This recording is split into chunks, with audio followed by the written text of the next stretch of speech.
Gold, trusted gold buyers. మీరు తాకట్టు పెట్టిన బంగారాన్ని విడిపించి ఈ రోజు ఉన్న మార్కెట్ ధరకు కొనబడను.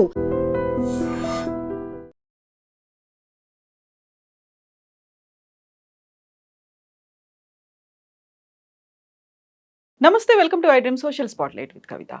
కాక్రోచ్ జనతా పార్టీతో మూడో దఫా చర్చలు కేంద్ర ప్రభుత్వం జరపడానికి ఇప్పుడు రెడీ అవుతోంది. కాకుండా ఒక న్యూట్రల్ వేదిక కావాలి అనేటువంటి మాట సీజేపీ చెప్తోంది. బట్ అదే సోనం వాంగ్చుక్ ఎందుకని దీక్ష విరమించారు? సీజేపీ ఇంకా ఎందుకు పట్టుదలతో ఉంది? ఇక్కడ ఏమైనా రెండు దారులు డిఫరెంట్గా కనిపిస్తున్నాయా? సోనం వాంగ్చుక్ గతంలో దేశద్రోహి అంటూ ఆయన్ని జైల్లో వేసినటువంటి అదే కేంద్ర ప్రభుత్వ ప్రతినిధులు ఇప్పుడు ఆయన దీక్ష విరమించడం వెనకాల మతలబేంటి? ఆయన దేశద్రోహి కాకుండా పోయాడా, లేకుంటే సంఘ సేవకుడు సోషల్ యాక్టివిస్ట్ అయ్యాడా? బోల్డ్ అని క్వశ్చన్స్ వస్తున్నాయి.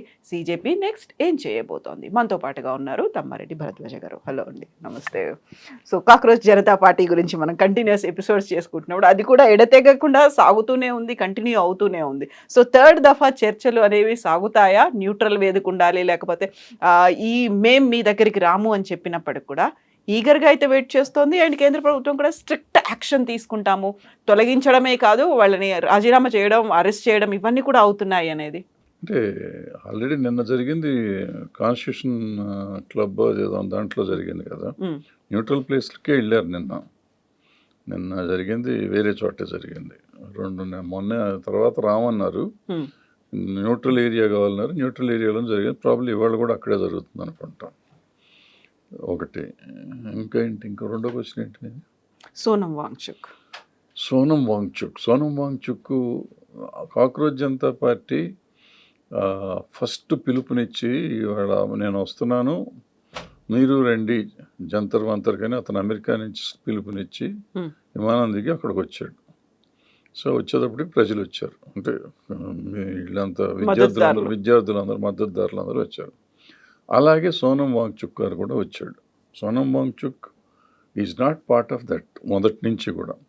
అయితే ఆయన పెద్ద ఆయన, దేశాల్లో గౌరవించబడ్డవాడు, గౌరవించబడుతున్నవాడు. ఆయన మద్దతు తెలిపితే, ఉద్యమానికి మద్దతు తెలపటం అందరికీ ఆనందకరమైన విషయం. ఆయన చేసినాక ఆయన హంగర్ స్ట్రైక్ చేస్తా అన్నారు, చేసినాక వాళ్ళు తీసుకెళ్ళినాక ఆయన మొన్నే ఒక స్టేట్మెంట్ ఇచ్చారు. నాతో ఎవరిన వచ్చి చర్చలు మొదలు పెడితే నేను విరమిస్తాను అని చెప్పారు. ఆయన 23వ రోజు 22వ రోజు. సో ఆ తర్వాత 2 రోజులకి వెళ్ళి మాట్లాడి రిటర్న్గా ఇచ్చారు, చేస్తాను. ఎక్సెప్ట్ రిజిగ్నేషన్ సంగతి ఆయన అడగలేదు, వీళ్ళు చెప్పలేదు. కానీ ధర్మేంద్ర ప్రధాన్ రిజిగ్నేషన్ సంగతి, మిగిలిన కేసులు పెట్టకూడదు, కాంపెన్సేషన్స్ ఇవ్వాలి, ఇవన్నీ చెప్పారు. రిటర్న్గా రాసిచ్చారు. ఇవన్నీ రాసిస్తే ఆయన విరమించారు. సో వీళ్ళు ఏదో నిమ్మరసం ఏదో వాటెవర్ సూపు ఏదో ఇచ్చారు, ఆయన తాగేసాడు, అయిపోయింది. సో దీంట్లో ఏం లేదు. సరే, దేశద్రోహి అన్నారు. ఈ ప్రభుత్వం వచ్చిన తర్వాత నిన్నగాక మొన్న ఆయన ఎవరు, వెస్ట్ బెంగాల్ చీఫ్ మినిస్టర్ దొంగ అని ప్రధానమంత్రి గారు పోయిన ఎలక్షన్లో ఆయన్ని మిమిక్ చేస్తూ కూడా వీడియోలు ఉన్నాయి. మరి ఆ దొంగ ఇప్పుడు ముఖ్యమంత్రిని ఎలా చేశాడు? వాళ్ళ పార్టీలో ముఖ్యమంత్రి అయినా. అలాంటి ఎంతోమంది దొంగలు ఆ పార్టీలో చేరారు. సో అట్లాగే అటువంటిది సోనం వాంగ్చుక్ పార్టీలో చేరలే. ఇంక పాపం ఆయనకి ఇవాళ అవసరం వచ్చింది. అంటే నేను ఎందుకు చెప్తున్నా అంటే, పొలిటికల్ పార్టీస్ అన్నీ అట్లాగే ఉంటాయి. బీజేపీ అవనండి, కాంగ్రెస్ అవనండి, ఇంకే పార్టీ అయినా కానీ వాళ్ళ అవసరానికి ఎదుటివాడు దొంగ అయినా కానీ తీసుకొచ్చిన అవసరాన్ని నేను కలుపుకున్నప్పుడు మంచివాడు అయిపోతాడు. వాషింగ్ పౌడర్ నిర్మాలాగా అందరినీ క్లీన్ చేసి తీసేసుకుంటారు. గతంలో కాంగ్రెస్ వాళ్ళు అలాగే తీసుకున్నారు, ఇప్పుడు బీజేపీ వాళ్ళు అట్లాగే తీసుకున్నారు. ఎంతోమంది వెళ్ళిపోయారు. అండ్ విచిత్రం ఏంటంటే, మొన్న వెస్ట్ బెంగాల్ నుంచి 21 మంది 22 మంది వెళ్ళిపోయారు. వాళ్ళు ఎంత భయంకరంగా తిట్టారు వీళ్ళందరినీ. వాళ్ళు చెప్పిన 3వ రోజు, ఎలక్షన్ అయిన 3వ రోజు వెళ్ళి వీళ్ళ పార్టీలో చేరారు. మరి నేనైతే రాఘవ్ చద్దాను, సయానీ ఘోష్ వీళ్ళిద్దరూ యువ నాయకులు, బ్రహ్మాండమైన నాయకులు.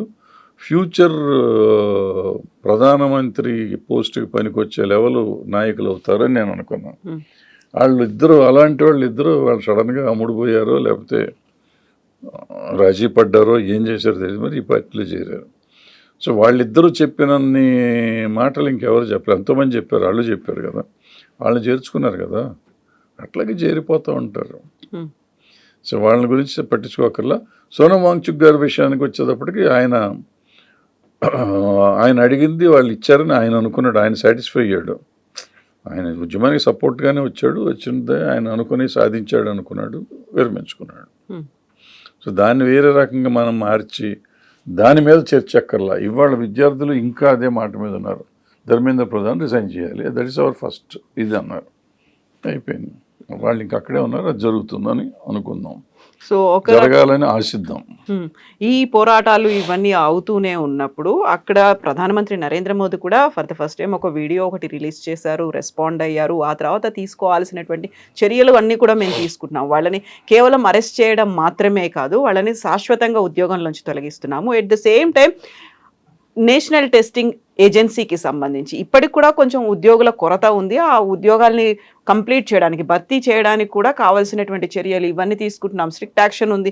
మహారాష్ట్రలో టీచర్స్ ఎలిజిబిలిటీ టెస్ట్కి సంబంధించి ఎవరైతే పేపర్ లీక్ చేశారో ఆయన్ని కూడా అరెస్ట్ చేశారు. కేవలం కేంద్ర ప్రభుత్వమే కాదు, రాష్ట్ర ప్రభుత్వాలు కూడా రెస్పాండ్ అవుతున్నాయి.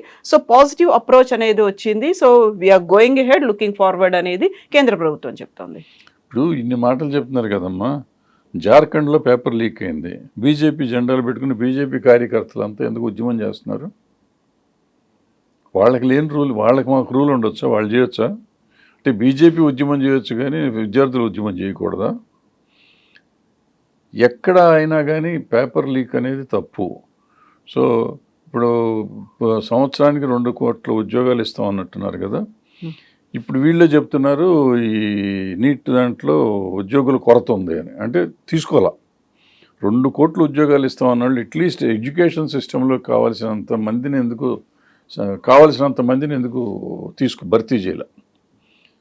నువ్వు చెప్పిన మాట చేయటం దేవుడి 2 కోట్ల మంది వీఆర్ లీస్ట్ బాధడ్. మీరు చెప్తున్న దాంట్లో మహా ఏంటో 100 మందో 200 మందో కావాలి. ఆ 200 మందిని తీసుకుని ఉండొచ్చు, 2 కోట్లు అడగట్లా, 200 మంది తీసుకుని ఉంటే ప్రాబ్లం జరిగే కాదేమో, ఎందుకు తీసుకోవట్లా? సో ఇట్లా మనం ప్రశ్నలు అడుగుతా ఉంటే 100 ప్రశ్నలకి దేనికి సమాధానం ఎక్కడా లేదు. కానీ వాళ్ళు ఏదో మేము అది చేసాం ఇది చేసాం అని చెప్తా అంటే మనం వింటున్నాం.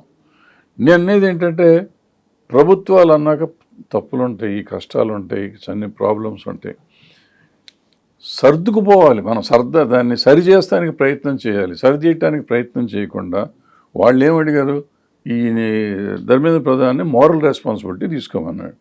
మోరల్ రెస్పాన్సిబిలిటీ తీసుకుంటానికి మోరల్గా ఏంటి ప్రాబ్లం అసలు వీళ్ళందరికీ? దాని మీద ఎందుకు పంతం పట్టుకుని అతను పెట్టుకోవాలనుకుంటాం? అసలు వీళ్ళు అడగటం కాదు, ప్రధానమంత్రి గారు ఆయన అడిగారా కాదు, అతను ఒక మనిషిగా, అదే మనిషి 1995లోనే ఎప్పుడో ఇదే పేపర్ లీక్ కోసం అతను అరెస్ట్ అయ్యాడు, అతను దెబ్బలు తిన్నాడు, అదే ధర్మేంద్ర ప్రధాన్. మరి ఇవాళ అదే పిల్లలు జరుగుతారు. నాకు సినిమా ఉంది, వివాస్ జపాతా అని ఒక ఇంగ్లీష్ పిక్చర్ ఉంటుంది, ఎప్పుడో పాతది. దాంట్లో ఇట్లాగే జపాతా ఉద్యమం చేస్తాడు. ఉద్యమం చేసి రాజుగారి దగ్గరికి వెళ్ళి నాకు ఇవన్నీ కావాలండి అంటే వాళ్ళని పట్టుకుని వీళ్ళందరూ చంపేస్తామంటే వీళ్ళు పారిపోయి ఉద్యమం చేసి రాజును పడేస్తారు. రాజును పడేసినాక వీళ్ళకి రాజ్యం వస్తుంది. వీళ్ళకి రాజ్యం వచ్చినాక ఈయన జపాతా గారు రాజ్యం బాగానే చేస్తూ ఉంటాడు. వీళ్ళ తమ్ముడు ఒకడు ఉంటాడు, వాడు అరాచకాలు మళ్ళీ మొదలెడతాడు. అరాచకాలు మొదలెడితే మళ్ళీ ఉద్యమం జరుగుతుంది. వాళ్ళు వచ్చి మళ్ళీ అడుగుతూ ఉంటారు, జపాతా గారు ఇట్లా జరుగుతుంది రాజా అంటే, ఎవరు చేస్తున్నారు పేరు చెప్తే పెన్ను తీసుకుని రాయిపోతాడు. అప్పుడు గుర్తొస్తుంది, ఇలా రాసినందుకే కదా నేను వచ్చి రాజ్యం వెళ్ళాను, తప్పు జరిగినప్పుడు శిక్షించాలి అనే ఉద్దేశంతో అతను తమ్ముడిని శిక్షిస్తాడు, చంపేస్తాడు, ఉరి శిక్ష చేయిస్తారు. అంటే బాధ్యత ఉండి రాజ్యం వెళ్ళే వాళ్ళు ఎవళ్ళైనా, నేను మొన్న చెప్పినట్టు రామాయణంలో రాముడు సీతగా చెప్పింది అయినా కానీ, ఇక్కడ జపాతా వాళ్ళ తమ్ముడిని చంపింది అయినా కానీ, రాజ్యంలో చేసేటప్పుడు బంధుత్వాలు కానీ మిత్రత్వాలు కానీ ఉండకూడదు. తప్పుగా భావించాలి. తప్పు కాకపోయినా ప్రజల అభీష్టాన్ని మేరకు నడవాలి. సీత విషయం వచ్చేటప్పుడు ప్రజల అభీష్టం మేరకు ఆయన పంపించాడు. సీత తప్పు చేయలే, కానీ ప్రజల అభీష్టం, ప్రజలు ఒక మాట అన్నప్పుడు రాజు ఎప్పుడు అప్రదిష్ట పాలవకూడదు, రాజు క్లీన్గా ఉండాలనే ఉద్దేశంతో ఆయన అక్కడ పంపించాడు. అది నీతి చెప్తాను కదా, ధర్మ అధర్మ అంటే మళ్ళీ చాలా చెప్పొచ్చు. నేను నమ్ముతాను నమ్మను అనేది కాదు. అక్కడ ఎందుకు అది జరిగింది, ఎందుకు అది చేశారు, రామాయణంలో అలా రాశారు అనేది నా అనాలిసిస్ అది. అలాగే ఈ జపాతా కథలో తప్పు తమ్ముడు చేసినా కానీ చంపేయాల్సిందే, ప్రజలకి హాని జరిగేది ఏది చేసినా కానీ భరించాలి. ఇక్కడ మన దగ్గరికి వచ్చేటప్పటికి లాల్ బహదూర్ శాస్త్రి గారు అక్కడెక్కడో రైలు యాక్సిడెంట్ అయితే ఆయన రిజైన్ చేశారు. బాంబేలో అది జరిగినప్పుడు హోమ్ మినిస్టర్, పాకిస్తాన్ వీళ్ళు టెర్రరిస్టులు అటాక్ చేసినప్పుడు, బాంబే అటాక్ చేసినప్పుడు హోమ్ మినిస్టర్ గారు రిజైన్ చేశాడు, చీఫ్ మినిస్టర్ రిజైన్ చేశారు, Maharashtra chief. So moral responsibility, వీళ్ళని వేసారు బాంబులు, మోరల్ రెస్పాన్సిబిలిటీ తీసుకుంటారని మీకెందుకు భయం, మేము చెయ్యమంటారేంటి? అంతకుముందు వాళ్ళు చేశారా అన్న? అంటే లాల్ బహదూర్ శాస్త్రి గారు అన్న ఆ రోజు బాంబు పెట్టి రైలు కొలగొట్టాడా? ఆయన ఎందుకు చేశారు?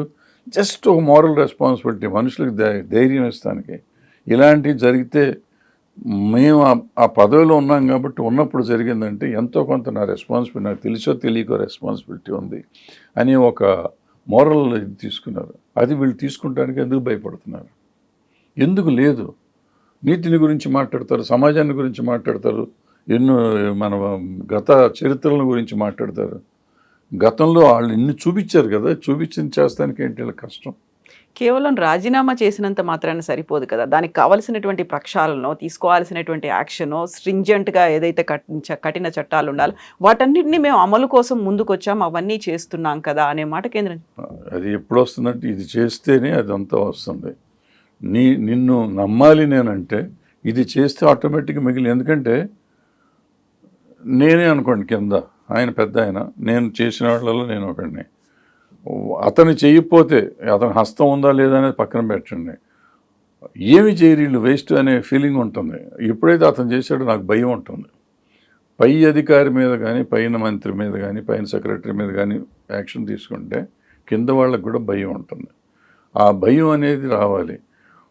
అది మనం మోరల్గా తీసుకుంటామా, లేకపోతే ప్రభుత్వం చట్టపరంగా తీసేస్తుందా, ఏదైనా కానీ ఏది చేసినా కానీ ఒక భయం ఉంటుంది. ఆ భయం లేకపోతే అసలు మనుషులు ఉండరు. చేస్తున్నాం కదా చేస్తూనే ఉన్నారు. 152 సార్లు జరిగింది. ఇప్పుడు ఎందుకు చేస్తున్నారు?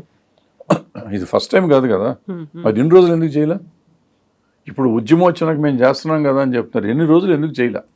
ఈ 10 సంవత్సరాలు 152 సార్లు జరిగింది. ఒకటోసారి, రెండోసారి, మూడోసారి, 100సారి కూడా చేయలే.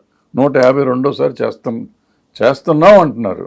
నేను అరెస్ట్ అయిన వాళ్ళలో ఒకరిని వదిలేశారు, మళ్ళీ బెయిల్ ఇచ్చారో లేకపోతే ఆయన క్లీన్ చిట్ ఇచ్చారో తెలీదు. ఏది ఎక్కడ న్యాయం ఎక్కడ జరుగుతుందని ఎట్లా నమ్మంటారు? కేంద్ర మంత్రి నిర్మలా సీతారామన్ ఒక ఇంటర్వ్యూ ఇచ్చారు. తను ఒక మాట చెప్తూ ఉన్నారు, బాగా ప్రిపేర్ అవ్వడానికి ఇంకా ఎక్కువ టైం దొరికింది కదా, ప్రాపర్ ఆప్షన్స్ లేకపోతే మంచి ఇన్స్టిట్యూషన్స్ ఏమున్నాయి అనుకోవడానికి. ఒకసారి లీక్ అయింది కాబట్టి వాళ్ళకి దే గాట్ సమ్ టైం. ఆ టైంలో వాళ్ళు ఇంకా ఎక్కువ పని చేయాల్సింది. రెండోసారి కూడా లీక్ చేస్తే మూడోసారి దొరికేది, ఇంకా టైం దొరికేది కదా. రెండోసారి కూడా లీక్ చేసి ఉండాల్సింది. మీరు ఎందుకు చేయలే? చేసి ఉంటే మళ్ళీ టైం దొరికేది. మళ్ళీ 2 నెలల తర్వాత ఎగ్జామ్ పెట్టే పని ఏంటమ్మా ఇది? లీక్ చేసిన తప్పు అనే మాట మాట్లాడకుండా మీకు టైం దొరికింది కదా అంటే అసలు మనం ఎక్కడికి వెళ్తాం? దేశం ఎక్కడికి తీసుకెళ్తున్నారు వీళ్ళు? చేసిన తప్పును సర్దుకుంటే దానికి మేము చేస్తామని చెప్పకుండా మీకు టైం దొరికింది కదా అంటే టైం వీళ్ళు చేయించారా? ఇప్పుడు నా ప్రశ్న ఏంటంటే, మీకు టైం దొరికింది కదా అన్నారంటే ఆవిడ, టైము దొరకటం కోసం మీరు లీక్ చేయించారా? అప్పుడు లీక్ చేయటం ఎందుకు? పోస్ట్పోన్ చేయండి. అయ్యా మీకు పిల్లలారా మీకు టైం ఇస్తున్నాం, ఇంకో 2 నెలలు ఎక్కువ పెడతామయ్యా అండి. ఇప్పుడు లీక్ చేసినందువల్ల వీళ్ళు ప్రిపేర్ అయ్యింది పోయింది, ఎగ్జామ్ కట్టిన ఇదంతా ఉంటుంది. Mental torture. 21 మంది పిల్లలు చచ్చిపోయారు. 21 మంది పిల్లలు ప్రాణాలు ఇస్తారు వీళ్ళు. అదే మీరు పోస్ట్పోన్ చేస్తే చచ్చిపోయారు కాదుగా. ఆవిడ చెప్పిన లెక్క ప్రకారం 2 నెలలు ఇంక ఎక్స్ట్రా టైం ఇస్తే, మీరు పోస్ట్పోన్ చేసి టైం ఇచ్చారనుకోండి, పిల్లలు చచ్చిపోయేవారు కదా. చచ్చిపోయిన పిల్లలకి వాళ్ళ తల్లిదండ్రులకి ఆవిడ సమాధానం ఏం చెప్తారు? పోస్ట్పోన్ అయిన మిగిలిన వాళ్ళకి, బతికి ఉన్న వాళ్ళకి ఏదో మీరు చేశానంటున్నారు. ఆ దాంట్లో కూడా చాలా గట్టోలా ఉందని చెప్పి చాలామంది చెప్తున్నారు. అది నాకు పూర్తి వివరాలు నాకు తెలియదు కాబట్టి ఎక్కువ నేను మాట్లాడను. 21 మంది పిల్లల తల్లిదండ్రుల సంగతి ఏం చేస్తారు? 21 మంది పిల్లల భవిష్యత్తు వాళ్ళు అయిపోయారు, ఇంకా భవిష్యత్తు ఉంది. వాళ్ళ తల్లిదండ్రుల సంగతి ఏంటి? దానికి ఎవరు బాధ్యత ఎవరు వహిస్తారు? అవి చెప్పం. టైం వచ్చింది కదా, ఏమి సమర్థన. కేంద్ర ప్రభుత్వం చర్యలు తీసుకుంటున్నప్పుడు కూడా ఇంకా రాద్ధాంతం విపక్షాలు చేస్తున్నాయి, సభ జరగనివ్వకుండా గోల చేస్తున్నాయి, అడ్డుకుంటున్నాయి. ఇంకా కేంద్రం చేస్తున్నప్పుడు ఇక్కడ వీళ్ళు ఇంత అడ్డుకోవాల్సినటువంటి అవసరం ఏముంది, పార్లమెంట్ను జరగనివ్వచ్చు కదా అనేది నిర్మలా సీతారామన్ అంటున్నారు. పార్లమెంట్ని జరగనివచ్చు, ఆయన రిజైన్ చేయించేసి చేసుకోవచ్చు కదా వీళ్ళైనా. పార్లమెంట్ జరగాలనే చిత్తశుద్ధి నిజంగా ఉంటే వెంటనే ధర్మేంద్ర ప్రధాన్ రిజైన్ చేయిస్తే ఏముంటుంది, ఆయన వేరే మంత్రి పదవి ఇస్తారు కదా, వీళ్ళని వదిలేస్తారు ఆయన్ని. ఇప్పుడు అదే బీజేపీ పార్టీ మంత్రి వస్తారు, మళ్ళీ పార్టీనేమి ఎక్కడికి పంపించట్లేదు, బీజేపీ అక్కడే ఉంటుంది. వాళ్ళ మనిషి, ఈ మనిషి పోతే ఇంకో మనిషి వస్తాడు, లేదంటే ఈ మనిషి ఇప్పుడు సెక్రటరీలు మార్చారు చూడండి, ఇక్కడి నుంచి ఒకరిని తీసుకొచ్చి అక్కడి నుంచి ఇక్కడ పెట్టినట్టు ఈయన్ని తీసుకెళ్ళి ఇంకో మంత్రి పదవి ఇచ్చి అక్కడ ఇంకో మంత్రిని తెచ్చి ఇక్కడ వేస్తారు. అయిపోయింది కదా, ఇంకా దీనికి ఇంత పెద్ద సమస్య కాదు కదా ఇది. అది చేసి పార్లమెంట్ చేయొచ్చు కదా, వాళ్ళకి చిత్తశుద్ధి లేదు. ఈ అపోజిషన్ వాళ్ళని ఎవరిని నమ్మను నేను, ఎందుకంటే ఎప్పుడు వస్తారు, ఇప్పుడు వెస్ట్ బెంగాల్లో ఎంతమంది చేరారు, అట్లా ఇది అందరికి వెళ్ళి కూడా చేరవచ్చు ఇంట్లో, ఇంక్లూడింగ్ రాహుల్ గాంధీ చేరిన నేను పెద్ద ఆశ్చర్యపోను. సో అది కాదు ఇష్యూ. నీకు చేయాలని ఉంటే నువ్వు మార్చి చేసుకో. Dharmendra Pradhan will be the minister, probably not education minister, some other minister, అంతే కదా.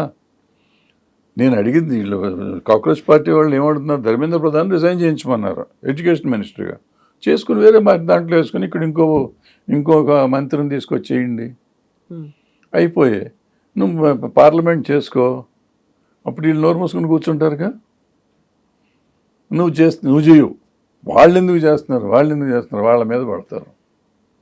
సో కేంద్ర ప్రభుత్వానికి ఒక మైలేజ్ అనేది వస్తుంది అనే వాదన కూడా ఉంది. ధర్మేంద్ర ప్రధాన్ ఒక మోరల్ రెస్పాన్సిబిలిటీగా తీసుకుని ఆయనంతటా ఆయనే రిజైన్ చేస్తే, ఒకవేళ అలా చేస్తే కాక్రోచ్ జనతా పార్టీకి క్రెడిట్ అంతా పోతుందా, వీళ్ళు కేంద్రం వెనకబడిపోయింది లేకంటే కేంద్రం తలొగ్గింది అనే మాట ఉంటుందా అనేది ఈ 2-3 రకాల వెర్షన్స్ అనేవి వినిపిస్తున్నాయి. మా ప్రజలు ఎన్నుకున్న వాళ్ళు మనుషులు, రాజ్యమే లేదు, ప్రభుత్వాలనే ప్రజలు ఎన్నుకునే డెమోక్రసీలో ప్రజల కోసం తల వంచాల్సి వస్తే వంచి తీరాలి.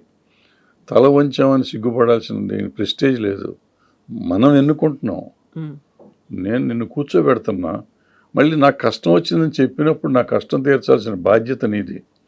నువ్వెవడు నేను కుర్చీలో కూర్చున్నా కష్టం వచ్చిందని చెప్తానికి ఎవడు, నా కష్టం వచ్చినా నిష్ఠూరం వచ్చినా నాకు తెలుసు నేను చేస్తాననే అధికారం కానీ అహంకారం కానీ నీకు ఉండే హక్కు లేదు. నీకు ప్రజలు ఏదడిగితే చేయాల్సిన బాధ్యత ఉంది. ఆ తప్ప ఒప్ప అని తెలుసుకోవాల్సిన అదైతే ఉంది, ఆ తప్పు ఒప్పులు చూసుకోవాల్సిన బాధ్యత నీకు ఉంది. అంతే తప్ప అహంకారంగా నేను చేయను అంటాం అనేది కరెక్ట్ అయిన విషయం కాదు. సో 3rd ఫేజ్లో చర్చలు అనేవి జరిగిన తర్వాత అయినా ఒక సొల్యూషన్ వస్తుందా, లేకపోతే రిజిగ్నేషన్కి యాక్సెప్ట్ చేస్తుందంటారా కేంద్ర ప్రభుత్వం? ఏమో మనకి తెలియని విషయాలు మనకి ఎందుకమ్మా, మనం ఊహించడానికి 3:30కి వాళ్ళ మీటింగ్ అయితే అవుతుంది, లేకపోతే మళ్ళీ ఇంకో రోజు పెడతారు, ఎక్స్టెన్షన్ ఉంటుంది, అలాగే కొనసాగుతుంది, నడుస్తూ ఉంటాయి. ప్రెషర్ అయితే బిల్డ్ అవుతుంది పార్లమెంట్ సమావేశాలు మాత్రం ఉంటుంది, బిల్డప్ అయితే అవుతుంది. పార్లమెంట్లో చర్చిస్తారు, ఏదో ఒక రోజు చర్చిస్తారు. ఎందుకు చర్చించకూడదు? ఇప్పుడు చర్చ మొదలెట్టి ప్రధానమంత్రి గారు దాని మీద ముందు అక్కడే మాట్లాడి ఉండొచ్చు కదా, బయటికి వెళ్ళి మాట్లాడుతాం ఎందుకు, ట్విట్టర్లో మాట్లాడతాం ఎందుకు, వీటిల్లో మాట్లాడతాం ఎందుకు? పార్లమెంట్లో ఆయన కూర్చొని ఆయన ఒక స్టేట్మెంట్ అక్కడ పడేసి చర్చ మొదలెడితే అయిపోయేది. అది దాన్ని లాగుతున్నారు, ప్రతిసారి అలాగే లాగుతున్నారు. అప్పుడు మణిపూర్ అప్పుడు అలాగే ప్రతి ఇష్యూకి అలాగే లాగుతారు. రైతుల ఇష్యూ అప్పుడు అలాగే లాగారు. ఆ ప్రభుత్వం అలాగే బిహేవ్ చేస్తుంది. ఎస్ అండి, thank you so much sir, thank you.